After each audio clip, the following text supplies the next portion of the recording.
कौन बनेगा नेता। नगर निगम के चुनाव पास आने वाले थे। पूरे कानपुर शहर में टिकट को लेकर मारामारी शुरू थी, लेकिन सबसे ज्यादा चर्चा में वार्ड नंबर 40 की सीट थी।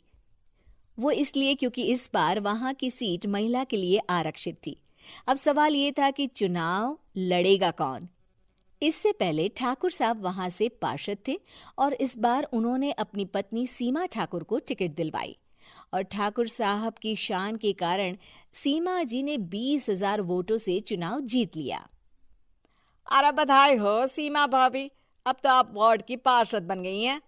अब तो हमारे काम आप ही करवाएंगी। अरे ये तो सिर्फ नाम की पार्षद बनी है, वो तो महिला सीट आ गई, वरना पार्षद तो मुझे ही बनना था।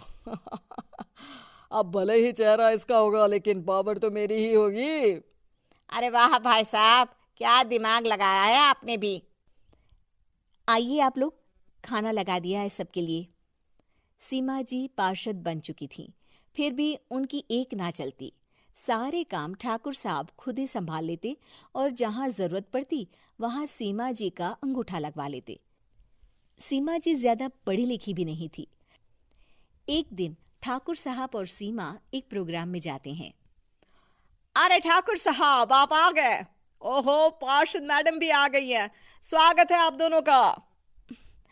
लगता है हमारे पार्षद फंड का सही इस्तेमाल हो रहा है। चलिए अब उद्घाटन करते हैं। ये लीजिए ठाकुर साहब कैची, आप ही सबसे पहले प्रवेश कीजिए। सब लोग आगे निकल जाते हैं और सीमा जी पार्षद होने के बावजूद भी पीछे खड़ी रह जाती हैं। वो देखती हैं कि वेलकम बोर्ड पर उनका नाम है, लेकिन महिला होने के कारण कोई उनका सम्मान नहीं कर रहा। अगले दिन एक आदमी उनके घर आता है। अरे ठाकुर साहब नमस्कार। कल ना हम नोटिस किए कि हमारा घर तो अवैध है और नगर निगम वाले उसे तोड़ने आ रहे हैं। अरे कुछ कीजिए ना ठाकुर साहब। देखो भाई, मैं तो ज्यादा कुछ कर नहीं सकता, पर अगर तुम सबकी जेब गर्म कर दो तो कुछ हो सकता है। कुल मिलाकर 4 लाख लगेंगे। अरे 4 लाख ठाकुर साहब? अरे भाई, मैं अपने लिए नहीं मांग रहा हूँ। दरोगा है, इंजीनियर बाबू है, बड़े साहब है, सबको देना पड़ता है ना थोड़ा थोड़ा। बोलो है मंजूर? तभी वहां अचानक सीमा जी आ जाती हैं। अरे ये आप क्या कर रहे हैं? पहले इन्हीं लोगों से तो आपने वोट मांगे, अब इनसे ही पैसे ले रहे हो। अरे चुप रहो तुम। तुम्हारा काम है सिर्फ अंगूठा लगाना, तुम वही किया करो। मुझे दूसरे काम तुम मत सिखाओ, समझी?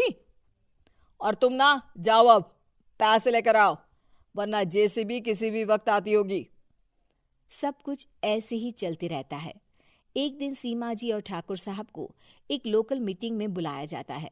वहां पर कई और अधिकारी लोग भी मौजूद रहते हैं। अब मैं चाहूंगा कि ठाकुर साहब हमारे बीच 2 शब्द कहें। मेरे प्यारे भाइयों और बहनों, आज मेरा सौभाग्य है कि मैं आप सबकी सेवा दिन रात कर पा रहा हूं। आपने मेरी पत्नी को भारी मतों से जिताया है, इसलिए मैं आप सभी का शुक्रगुजार हूं।